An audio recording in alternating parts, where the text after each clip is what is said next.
Good morning students. आज हम class 8 maths के regarding chapter number 8 comparing quantities के बारे में बात करेंगे। ये जो चैप्टर है आपके लिए यहाँ फॉर्मूला बेस्ड चैप्टर है, जिसके अंदर कैलकुलेशन फॉर्मूला बेस्ड चैप्टर है। इसके अंदर कैलकुलेशन वर्क रहता है थोड़ा सा, और कुछ नहीं है।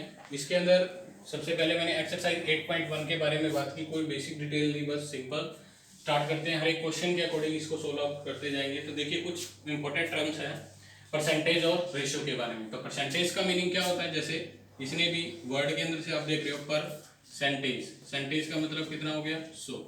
परसेंट, परसेंट का मतलब वैसे तो क्या होता है परसेंट, परसेंट का मतलब पर सौ की बात करते थे। पर सौ का मतलब जैसे आपके पास कोई दे दे कि 50%, 50% का मतलब क्या हो गया, इसकी वैल्यू क्या है आपके पास 50%। जब भी परसेंट हटता है, ये सिंबल किस चीज का होता है, ये जो सिंबल होता है ये परसेंटेज के लिए हम लगाते हैं। अब 50% है तो परसेंटेज से वैल्यू निकालनी है, तो इसके डिवाइड में क्या लगा देते हैं 100। ये बात हमें ध्यान रखनी है कि जब हम वैल्यू निकालते हैं तो डिवाइड में 100 आता है। जब हमें परसेंटेज में वैल्यू चाहिए होती है, परसेंटेज की कोई वैल्यू चाहिए होती है, तो जो भी वैल्यू होगी उसके मल्टीप्लाई में क्या आएगा 100 आएगा। बस हमें ये वैल्यू ध्यान रखनी है, ठीक है। जब परसेंटेज दी हो और वैल्यू फाइंड आउट करनी है तो डिवाइड में 100 आता है। परसेंटेज के अंदर वैल्यू निकालनी हो तो हमेशा मल्टीप्लाई में क्या आएगा 100 आएगा। एक बात तो ये। अब हम बात करते हैं रेशियो के बारे में। तो रेशियो क्या चीज होती है, कोई भी जैसे ए रेशियो बी, मैंने दो नंबर्स के बीच में रेशियो ले लिया कि दो नंबर्स को कंपेयर कर रहा हूं, एक तरीके से कंपैरिजन बोलते हैं इसको। तो रेशियो को क्या लिख सकते हैं, ए रेशियो बी। ये नोटेशन होती है कोई भी दो नंबर को रेशियो के अंदर लिखने के लिए। तो हम इसे ऐसे भी राइट कर सकते हैं ए डिवाइड बाई में बी। तो ये था इसके लिए कुछ बेसिक्स, थोड़ा बहुत टर्म्स।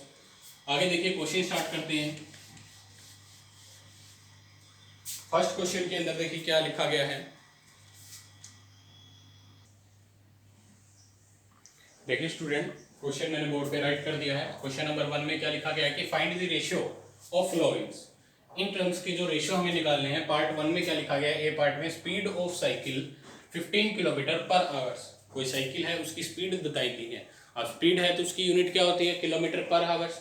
पर आवर का मतलब क्या हो गया कि वो एक घंटे के अंदर 1 आवर्स के अंदर कितने किलोमीटर ट्रेवल करती है, कितनी डिस्टेंस कवर करती है 15 किलोमीटर। 2, अब इसका रेशियो निकालना है किसके साथ, स्पीड ऑफ स्कूटर। जो स्पीड ऑफ स्कूटर है वो कितनी है 30 किलोमीटर पर आवर से। तो कहने का मतलब रेशियो फाइंड आउट करना है किसका, स्पीड ऑफ साइकिल का किसके साथ, तो रेशियो के लिए ये सिंबल आएगा। तो क्या करते हैं स्पीड ऑफ स्कूटर के साथ, जो पहले है उसको पहले राइट कर दिया, जो बाद में है उसको बाद में राइट कर दिया। अब स्पीड ऑफ साइकिल कितनी है 15 किलोमीटर पर आवर्स, तो यहाँ सिर्फ 15 लिख दूं क्योंकि इसकी भी यूनिट क्या है किलोमीटर पर आवर्स। कंडीशन ये है, इसको ऐसे ही राइट किया जाता है। फिर 30 किलोमीटर पर आवर्स। अब जब कैंसिल करने की बात आती है इस क्वेश्चन के अंदर, जब हम कैंसिल करने की बात करते हैं तो दोनों की यूनिट हमें क्या रखनी होती है, सेम रखनी है। अब यहाँ पर भी किलोमीटर पर आवर्स है, यहाँ पर भी किलोमीटर पर आवर्स है, तो दोनों को हम क्या कर सकते हैं कैंसिल आउट कर सकते हैं। 15 1 जा 15, 15 2 जा 30, तो 1:2 आ जाता है। तो मेरे पास इनका रेशियो क्या आ जाएगा 1:2। तो ये मेरे पास इस क्वेश्चन का क्या हो जाएगा आंसर। Got it. देखिए इसी का बी पार्ट में क्या लिखा गया है। अब 5 मीटर का रेशियो फाइंड आउट करना है किसके साथ, 5 metre to 10 kilometre. 5 metre ratio find out करना है 10 किलोमीटर। अभी मैंने आपको थोड़ी देर पहले बताया था कि रेशियो के अंदर यूनिट्स को सेम रखा जाता है। अब यहाँ यूनिट्स चेंज हो जाती हैं, यहाँ यूनिट क्या है मीटर है और यहाँ यूनिट क्या है किलोमीटर। अभी दोनों सेम तो नहीं है, पहले इन दोनों को सेम बनाना पड़ेगा। बेशक आप मीटर को किलोमीटर में कन्वर्ट कर लो या किलोमीटर को मीटर में कन्वर्ट कर लेते हैं। तो हमारे पास इजी कौन सा रहता है, किलोमीटर की बड़ी यूनिट है, किलोमीटर को हम किस में कन्वर्ट कर लेते हैं मीटर। तो 1 किलोमीटर के अंदर कितने मीटर होते हैं, 1 किलोमीटर में कितने मीटर होते हैं 1000 मीटर होते हैं। तो 10 किलोमीटर में कितने हो जाएंगे 10 मल्टीप्लाई 1000, 10 मल्टीप्लाई 1000 करेंगे तो 10,000 मीटर, ठीक है।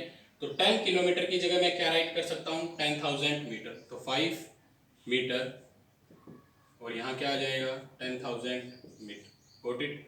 तो 5 मीटर। अब हम दोनों की यूनिट सेम है, 5 1 जा 5, इसको 5 के टेबल पे कट करेंगे, 5 2 जा 10, 0 0। ये मेरे पास क्या हो जाएगा इसका आंसर। Got it?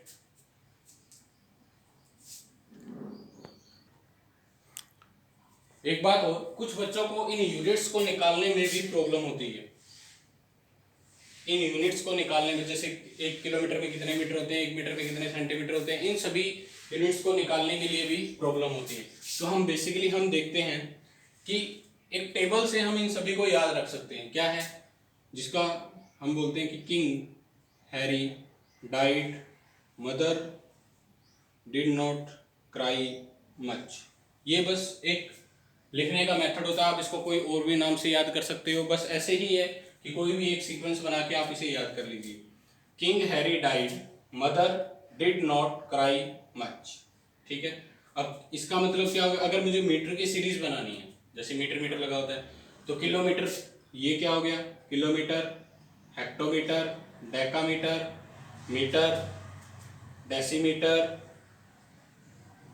सेंटीमीटर और मिलीमीटर। ये आता है कि kilometre, hectometre, decametre, metre, decimetre, centimetre और मिलीमीटर, इन सभी में कितने का गैप होता है? 10 10 10, ये भी 10, ये भी 10 और ये भी 10 10। Got it? जब हमें जैसे किलोमीटर से इधर जाना है तो हम क्या करेंगे? मल्टीप्लाई। ठीक है, हमें उल्टा जाना हो ऊपर से, जैसे मिलीमीटर से इस साइड किसी भी तरफ जाना है तो हम क्या करेंगे? यहाँ डिवाइड बाय में 10, हमेशा डिवाइड करेंगे। ठीक है, कैसे करेंगे? देखिए क्वेश्चन देखिए, जैसे यही क्वेश्चन था कि 1 किलोमीटर में कितने मीटर होते हैं। क्वेश्चन ये आता है, क्वेश्चन है छोटा सा, 1 मार्क्स का आता है कई बार एग्जाम के अंदर, बट कई बार हम इसमें कंफ्यूज हो जाते हैं कि ये कैसे आया। ठीक, देखिए, तो मेरे पास किलोमीटर से मुझे कहाँ जाना है? मीटर के अंदर। किलोमीटर से मुझे कहाँ जाना है? मीटर के अंदर। ये लो, यहाँ पहुंच जाओगे, बट कितने 10 आएंगे? 10 मल्टीप्लाई 10 मल्टीप्लाई 10, 3 टाइम्स 10 आ रहे हैं। 10 मल्टीप्लाई 10 मल्टीप्लाई 10 आ रहा है, तो कितना हो गया? 1000 मीटर। Got it? अब इसी तरीके से अगर मुझे पूछ लिया जाता है कि 1 मीटर के अंदर कितने डेसीमीटर होते हैं, 1 मीटर के अंदर कितने डेसीमीटर होते हैं, इसको रब कर देता हूं, एक बार कह लीजिए।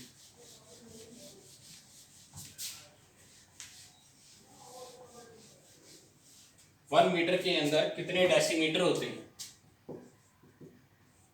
बताइए।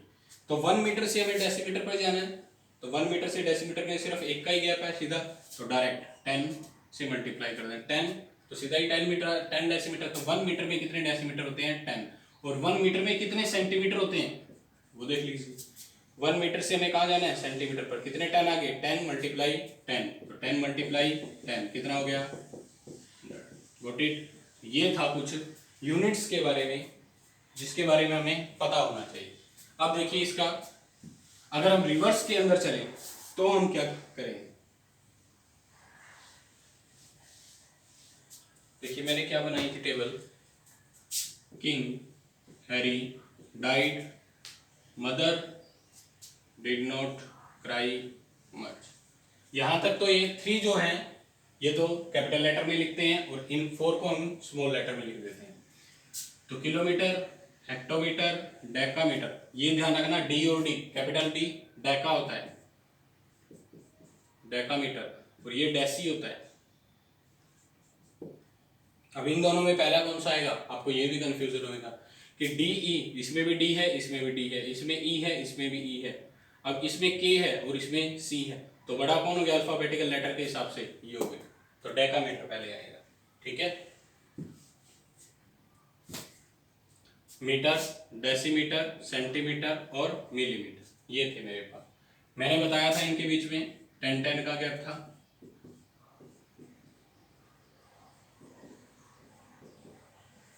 ठीक है, अब मैंने रिवर्स ऑर्डर में निकालने। रिवर्स ऑर्डर का मतलब मैंने पूछ लिया कि 1 मिलीमीटर के अंदर कितने डेसीमीटर होते हैं। अब आपने देखा, मैंने आपको ये ऑर्डर भी बताया था, अगर आप इस साइड से चलोगे तो आपको मल्टीप्लाई करना है, इस साइड से चलोगे तो आपको क्या करना है? डिवाइड करना है। ठीक है, मतलब फ्रैक्शन के अंदर लिखना है जो भी। तो 1 मिलीमीटर के अंदर कितने डेसीमीटर होते हैं? कितने का गैप आ गया? यहाँ से जाओगे तो भी 10, गैप ऊपर से देखेंगे तो भी कितने का रहेगा, 10 का ही रहेगा, नीचे से देखोगे तो भी कितने का गैप है, 10। देखिए अब मुझे मिलीमीटर से कहाँ जाना है, मिलीमीटर से मुझे कहाँ जाना है, डेसीमीटर के अंदर। ये लो कितने 10 का गैप आया, 210 का। तो डिवाइड में लिखेंगे, डिवाइड में मतलब 10 मल्टीप्लाई 10, इस तरीके से कहने का मतलब उसे फ्रैक्शन डिवाइड के अंदर लिखा जाएगा, यूं नहीं कि जैसे ऊपर लिख दिया था न्यूमरेटर में लिखने का मतलब क्या होता है, मल्टीप्लाई के अंदर लिख रहा। अगर हम यहाँ नीचे लिख रहे हैं डिनोमिनेटर में लिख रहे हैं तो वो क्या किस में आ जाता है, डिवीजन पार्ट के अंदर आ जाता है। तो इसको हमने किस में लिख दिया, डिवीजन के अंदर। तो 1 मिलीमीटर के अंदर कितने डेसीमीटर हो गए, 1 बाई में 100 डेसीमीटर। Got it. 1 मीटर के अंदर 1 सेंटीमीटर में कितने मीटर होते हैं, 1 सेंटीमीटर में कितने मीटर होते हैं, मैंने क्या पूछा, 1 सेंटीमीटर में कितने मीटर होते हैं। आप कहोगे सर ऐसे थोड़ा ना 1 मीटर में सेंटीमीटर होते हैं, नहीं 1 सेंटीमीटर में भी मीटर होते हैं। 1 सेंटीमीटर में मीटर कैसे होंगे, अब सेंटीमीटर से आपको कहाँ जाना है, मीटर के अंदर कितने का गैप आया, 1 2, तो 2 10 आ गए, 10 मल्टीप्लाई 10, बट रिवर्स ऑर्डर के अंदर है तो डिवीजन पार्ट के अंदर होगा। तो क्या लिखेंगे, 1 डिवाइड बाई में 100 मीटर। तो 1 सेंटीमीटर में कितने मीटर होते हैं, 1 बाई 100, और 1 मीटर में कितने सेंटीमीटर होते हैं वो आप यहां से देख लीजिए। मीटर से सेंटीमीटर 10 मल्टीप्लाई 10 तो कितना आ गया, 1 मीटर में 100 सेंटीमीटर होते हैं, बट 1 सेंटीमीटर में 1 बाई में 100 ऐसे नहीं याद रहता। तो कैसे, ये 100 इसके साथ मल्टीप्लाई में, यहां हम 1 लगा देते हैं, ये मल्टीप्लाई से किस में चला जाएगा, लेफ्ट हैंड साइड था, राइट हैंड साइड था, राइट हैंड साइड से लेफ्ट हैंड साइड में जाएगा, जब मल्टीप्लाई से किस में हो जाएगा, डिवाइड में। तो आप इसको इस तरीके से भी ध्यान में रख सकते हो। तो ये कुछ बेसिक बातें थी जो आपको बतानी जरूरी थी, क्योंकि यूनिट्स का ही रहता है परसेंटेज के अंदर। अगर यूनिट सेम नहीं है तो हम इनको कैंसल आउट भी नहीं कर सकते। क्वेश्चन फर्स्ट का सी पार्ट देखिए क्या लिखा हुआ है। सी पार्ट में क्या लिखा गया है कि 50 पैसे टू 55 रुपीज, क्या लिख दिया उसने, 50 पैसे टू ₹5 ये दे दिया, और उसने कहा कि फाइंड दी रेशियो, इसके अंदर भी रेशियो फाइंड आउट करना है। तो रेशियो के लिए मैंने आपको बताया था कि आप लिखोगे 50 पैसे, रेशियो 2 की जगह रेशियो का सिंबल आ गया, कितने रुपए हैं, 5 रुपीज है। तो ये तो रुपीज के अंदर है और ये क्या है, पैसे के अंदर है। क्या दोनों की यूनिट सेम है, नहीं है। तो दोनों की यूनिट सेम करने के लिए क्या किया जाएगा, इस पैसे को रुपए में कन्वर्ट कर लीजिए, या फिर रुपए को किस में कन्वर्ट करेंगे, पैसे के अंदर। देखिए 50 पैसे क्या लिख सकते हैं, 1 रुपीज के अंदर कितने पैसे होते हैं, 100 पैसे होते हैं। 1 रुपीज में कितने पैसे होते हैं, 100। तो 5 रुपीज में कितने हो जाएंगे, 500 पैसे हो जाएंगे। तो इसकी जगह हम क्या राइट कर सकते हैं, 500 पैसे। क्या दोनों की यूनिट सेम आ गई, तो 50 रेशियो 500। अब दोनों को हम कैंसल आउट कर सकते हैं, 0 से 0 पर, 5 1 जा 5, 5 1 जा 5 और 0, तो 1 रेशियो 10। क्या आ गया मेरे पास, 1 रेशियो 10। ये हमारे पास फर्स्ट क्वेश्चन के सी पार्ट का आंसर हो जाएगा। Got it. तो ये था हमारे पास क्वेश्चन नंबर फर्स्ट, जिसमें हमें रेशियो फाइंड आउट करना था। बस कंडीशन यही है कि रेशियो को आप कहाँ तक ध्यान रखोगे, जब तक उसकी यूनिट सेम ना हो तब तक आपको कट नहीं करना है। Got it. नेक्स्ट क्वेश्चन देखिए, नेक्स्ट क्वेश्चन, सेकंड क्वेश्चन क्या लिखा गया है कि कन्वर्ट रेशियो टू परसेंटेज। अब हमें रेशियो दिया गया है, रेशियो को हमें परसेंटेज में कन्वर्ट करना है। Got it. जब रेशियो दिया गया है, जैसे 3 रेशियो 4 है, अब कोई यूनिट नहीं कोई कुछ नहीं, बस 3 रेशियो 4 है। तो मैंने आपको बताया था कि जैसे भी कोई रेशियो होता है, ए रेशियो बी, कोई भी दो नंबर्स का, तो हम इसे क्या राइट कर सकते हैं, ए डिवाइड बाई में बी। तो सेम एज मेरे पास रेशियो क्या है, 3 रेशियो 4, तो इसको क्या राइट कर सकता हूँ, 3 डिवाइड बाई में 4। तो रेशियो टू परसेंटेज, अब परसेंटेज में मुझे वैल्यू चाहिए, तो रेशियो से परसेंटेज में जाना है। जब भी कोई वैल्यू को आपको परसेंटेज में फाइंड आउट करना है तो हम क्या लगाते हैं, मल्टीप्लाई में 100 लगाते हैं। ये बात समझ आई कि 100 कहाँ से आया, हमें परसेंटेज के अंदर आंसर चाहिए, कहने का मतलब हमें इस तरीके से आंसर चाहिए। कोई भी जब ये सिंबल लगाना होता है तो उसके लिए हमें क्या करना पड़ेगा, मल्टीप्लाई में 100 लेके आए, मल्टीप्लाई में 100 चाहिए होता है। तो इसको मल्टीप्लाई कर देंगे किससे, 100 से। 4 1 जा 4, 4 2 जा 8, 4 5 जा 20, तो 25 पे कैंसिल हो जाएगा। अब 3 मल्टीप्लाई 25, 3 मल्टीप्लाई 25 कितना आ जाएगा, 75%। ये जब ये सिंबल हमें आंसर में चाहिए होता है तो हमें नंबर को 100 से मल्टीप्लाई करना होता है। व्हाट इट सेम एज देखिए बी पार्ट में क्या लिखा गया है, रेशियो में है तो 2 डिवाइड बाई 3 राइट कर सकता हूँ, परसेंटेज में कन्वर्ट करना है तो मल्टीप्लाई में क्या आ जाएगा 100। अब ये किस में चेंज हो गया, अब ये कैंसिल आउट नहीं हो रहा है क्योंकि क्रॉस में कैंसिल, न्यूमरेटर को डिनोमिनेटर से कैंसिल कर सकते हैं या क्रॉस में कैंसिल होता है। तो इसके अंदर जो डिनोमिनेटर है वो न्यूमरेटर के साथ कैंसिल नहीं हो रहा है, हम क्या करेंगे, न्यूमरेटर की मल्टीप्लाई न्यूमरेटर के साथ, 2 की मल्टीप्लाई 100 के साथ कितना आ गया 200, डिवाइड बाय में 3, इतना आंसर भी ठीक है। अगर हम इसको आगे मिक्स फ्रैक्शन के अंदर लिखना चाहें, मिक्स फ्रैक्शन में कैसे, मिक्स फ्रैक्शन में भी लिख सकते हो, ये भी आपका आंसर ठीक है। अदरवाइज क्या लिख सकते हो कि आपने 200 को अंदर रख के 3 से डिवाइड कर दिया तो क्या लिखेंगे, 3 6 जा 18 2, 3 6 जा 18, रिमाइंडर कितना रह गया 2। तो इसे हम ये भी लिख सकते हैं 66, जो आंसर आया वो यहाँ आएगा, जो रिमाइंडर है वो ऊपर आएगा, डिनोमिनेटर में क्या आएगा 3। आप ये भी आंसर लिख सकते हैं। व्हाट इट, तो ये था हमारे पास इस चैप्टर का क्वेश्चन नंबर, एक्सरसाइज 8.1 का question number 2। What it, next देखिए क्वेश्चन, देखिए नेक्स्ट क्वेश्चन क्या है कि 8.1 के अंदर क्वेश्चन नंबर 3 में क्या लिखा गया है कि 72%, इससे पहले मैं आपको एक बात बताता हूं कि परसेंटेज के अंदर कोई भी नंबर लिखें तो वो अपने आप में क्या होता है, एक 100%। फुल नंबर की बात करें, जैसे क्लास में बात करते हैं, हम कहते हैं कि आज क्लास के अंदर सभी बच्चे प्रेजेंट हैं, सारे बच्चे प्रेजेंट हैं, तो इसका मतलब क्या हुआ कि सभी बच्चों की 100% प्रेजेंट होने की पॉसिबिलिटी है। तो हम क्या कहते हैं कि ये बच्चे, टोटल बच्चे क्या है, टोटल स्टूडेंट्स क्या है मेरे पास क्लास के अंदर 100% है।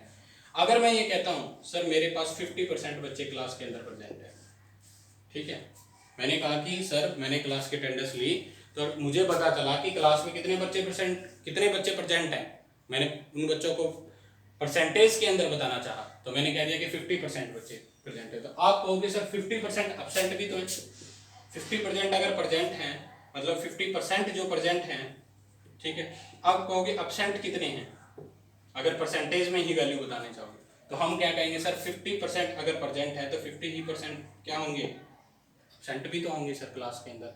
अगर 50% प्रेजेंट हैं और 50% एब्सेंट है तभी तो वो दोनों मिलकर क्या हो गए 100% हुए।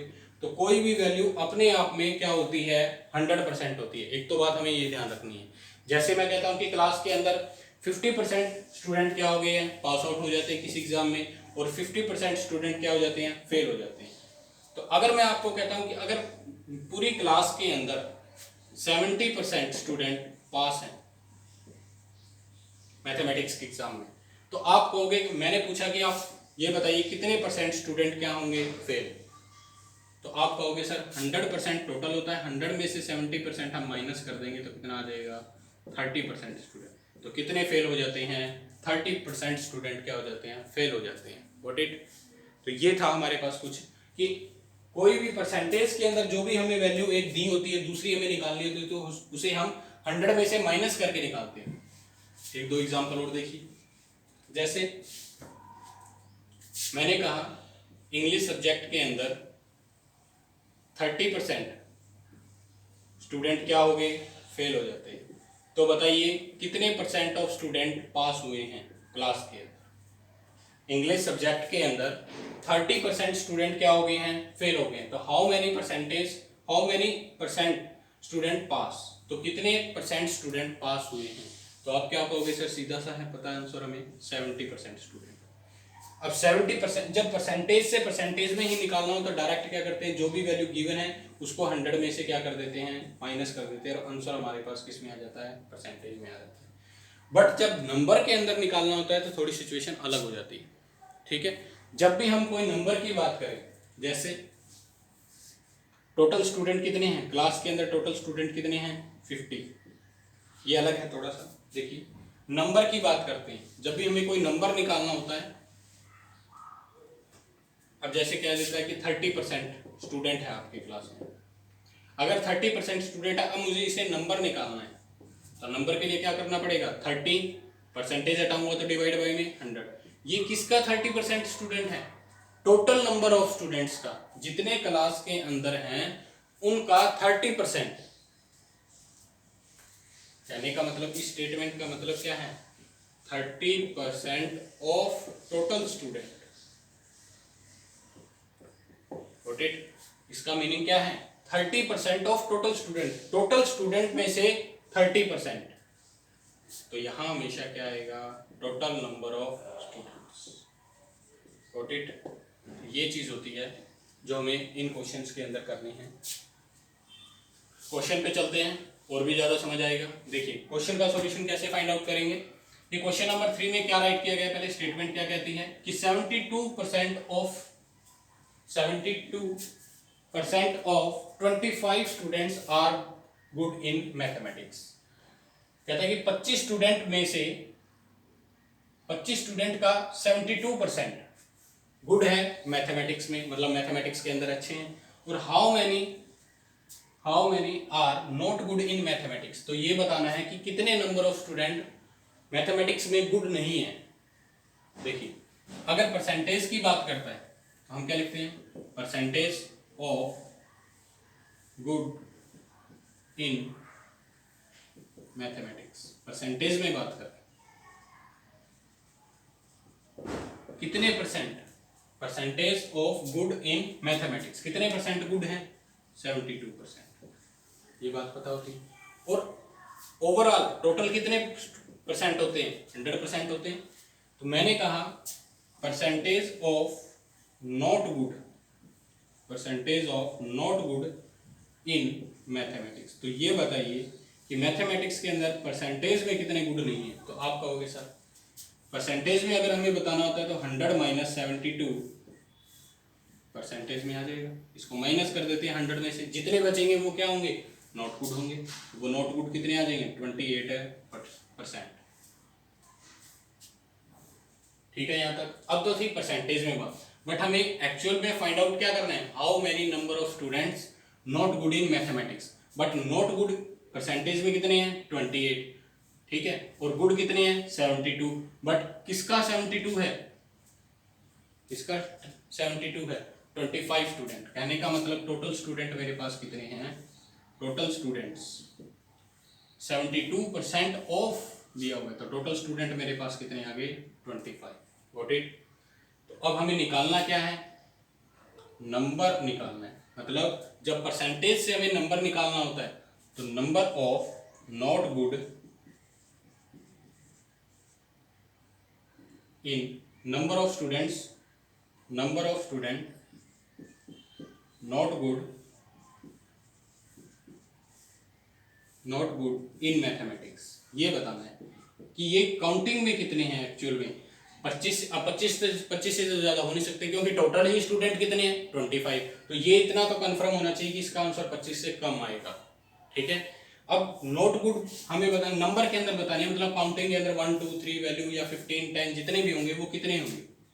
तो जब काउंटिंग के अंदर हमें बताना होता है, गिनती के अंदर हमें बताना होता है, तो क्या लिखते हैं, कितने स्टूडेंट हैं जो नॉट गुड हैं परसेंटेज के अंदर, 28%। परसेंटेज हटाएंगे तो डिवाइड में क्या लगेगा, 100।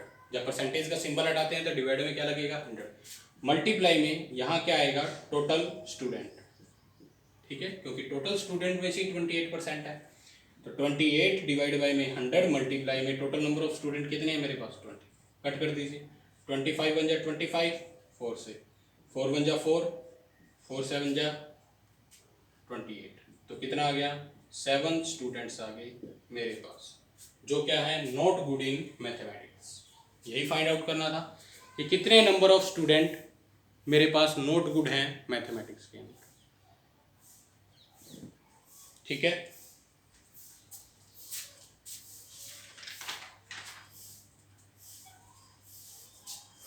अगर इसी में एक क्वेश्चन ये पूछ लिया जाता कि how many number of student are good in mathematics, तो बताइए कितने गुड स्टूडेंट है, तो आप इस परसेंटेज से भी निकाल सकते थे और इस नंबर की वैल्यू से भी निकाल सकते थे। आप कहते हैं कि अगर नॉट गुड कितने हैं, नॉट गुड कितने हैं, 7 स्टूडेंट है सर। टोटल कितने स्टूडेंट हैं, टोटल कितने हैं, 25 स्टूडेंट है। तो जो बचेंगे वो क्या आ जाएंगे, गुड आ जाएंगे सर। माइनस कर दीजिए इसको, 25 में से 7 माइनस करेंगे तो कितना आ जाएगा, 18 स्टूडेंट। 18 स्टूडेंट गुड आ जाए अगर ऐसे पूछता। और वैसे इतना करने की जरूरत ही नहीं थी, 72% से भी निकाल सकते थे। देखिए 72% गुड थे, बट परसेंटेज हटाएंगे तो डिवाइड में 100, गुड टोटल किस में थे, 25। तो इसको सोल्व आउट करेंगे तो भी कितना आएगा, 18। Got it. जो भी आपको मेथड, जो भी क्वेश्चन में पूछा जाए उसी का आंसर देना है, बट हमारे पास 7 स्टूडेंट तक इस क्वेश्चन का क्या रहेगा, आंसर रहेगा, क्योंकि उसने नॉट गुड के बारे में पूछा। नेक्स्ट क्वेश्चन देखिए, नेक्स्ट क्वेश्चन में क्या राइट किया गया है, ए फुटबॉल टीम वॉन